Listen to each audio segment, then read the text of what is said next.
Bonjour et bienvenue dans la saison 2 d'Objectum. Je suis Héloïse, commissaire-priseur, et je suis heureuse de vous retrouver pour vous emmener à la rencontre des acteurs inertes de notre quotidien, les objets. Porteurs de sens, indicateurs sociaux et témoins des mœurs des décennies des siècles passés, ils sont les stars de la petite histoire. Celle-ci nous conte l'évolution du quotidien et du confort domestique à travers les âges. Si l'on parle souvent des ventes aux enchères sous l'angle des records, mettant parfois l'accent sur l'aspect glamour et théâtral de la profession, je vous propose de vous emmener sur la réalité du terrain. Les inventaires, les expertises sont peuplés d'objets en tout genre qui, au-delà d'être à portée de toutes les bourses, sont de formidables témoins de la petite histoire dont je vous parlais. Les objets sont bavards et je vous invite à rester écouter ce qu'ils ont à nous dire.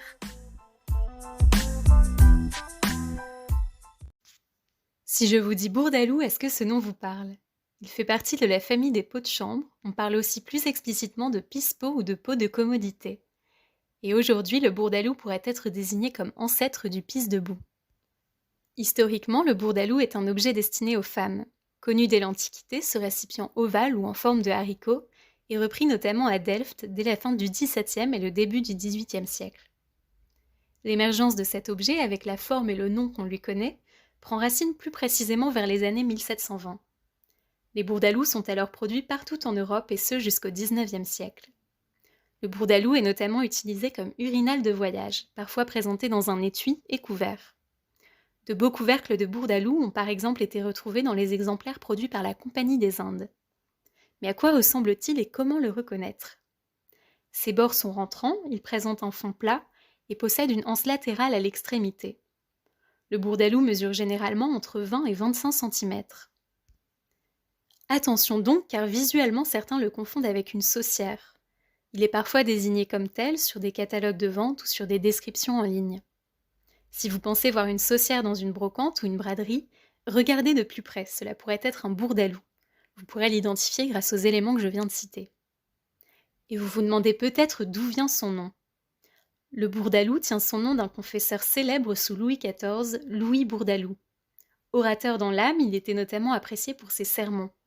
Mais on rapporte la longueur de ces derniers, ce qui explique que dans l'audience, certaines apportaient leur pisse-pot pour pouvoir suivre Bourdaloue tout du long.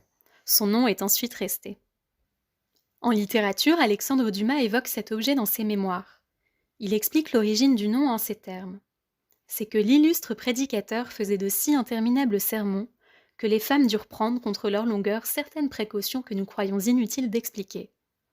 Balzac, quant à lui, dans Lettres à l'étrangère, tome 3, écrit « J'ai acheté un bourdaloue en vieux Sèvres admirable, que je caresse comme une religieuse son serin. » Et en peinture, François Boucher nous donne une idée très précise de son utilisation, à travers une œuvre conservée en main privée, exécutée vers 1760 et intitulée « La toilette intime », dans laquelle on voit une femme en train de se servir de son bourdaloue.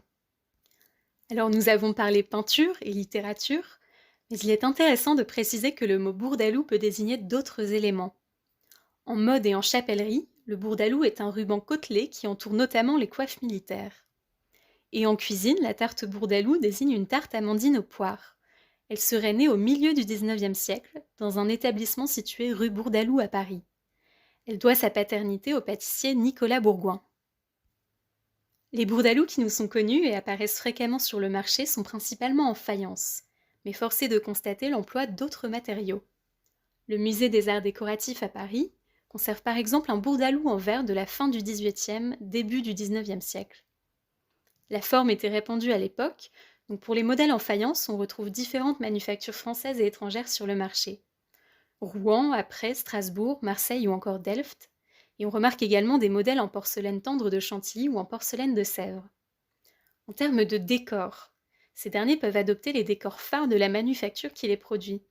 On retrouve ainsi des bourdaloue de Chantilly avec le fameux décor kakémon, mais plus généralement, les bourdaloue présentent des motifs floraux, car on les attribue classiquement à l'univers féminin. Parmi les autres décors que l'on retrouve fréquemment sur ces objets, des scènes galantes, des oiseaux dans des semis de fleurs, des paysages, et l'anse possède quant à elle un décor qui lui est propre, souvent stylisé, à imitation de vanneries ou parfois figurant des visages féminins. D'autres anses prennent la forme d'un col de cygne ou autre cou d'animal. Et notez qu'il peut y avoir une touche d'humour à travers un décor intérieur dans le récipient. On peut y voir un œil, un miroir, et certains sont parlants et portent des inscriptions, tels que Au plaisir des dames, mais aussi des inscriptions libertines, qu'on retrouve au XIXe siècle également. Certains décors du XVIIIe ont été repris ou repeints sur des bourdalous du XIXe. Il faut donc être vigilant. Et comment se porte le marché des bourdalous ? Le prix de ces pièces va dépendre de leur rareté, de la finesse du décor ou de la réputation de la manufacture qui l'a produit. Les motifs originaux et les inscriptions peuvent faire varier la cote elles aussi. Les bourdalous se vendent en général entre 80 et 1000 euros, selon les modèles tels qu'expliqués. Mais parfois, face à des pièces exceptionnelles issues de manufactures renommées, les enchères s'envolent. Pour vous donner une idée, j'ai fait quelques recherches sur les historiques de vente d'une salle des ventes parisienne, Pechtot-Badin.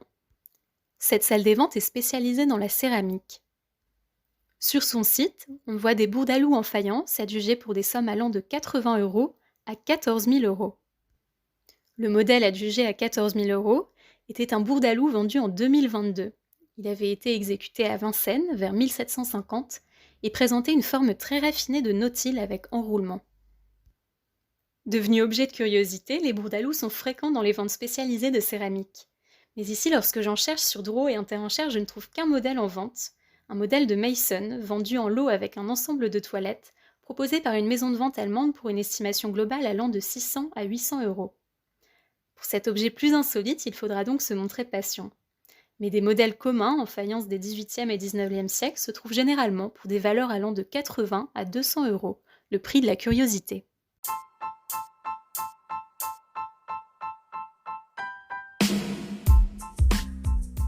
J'espère que ce premier épisode de la saison 2 vous a plu. Vous commencez à le comprendre à travers les précédents podcasts, mais le mot d'ordre est de chiner et d'être curieux.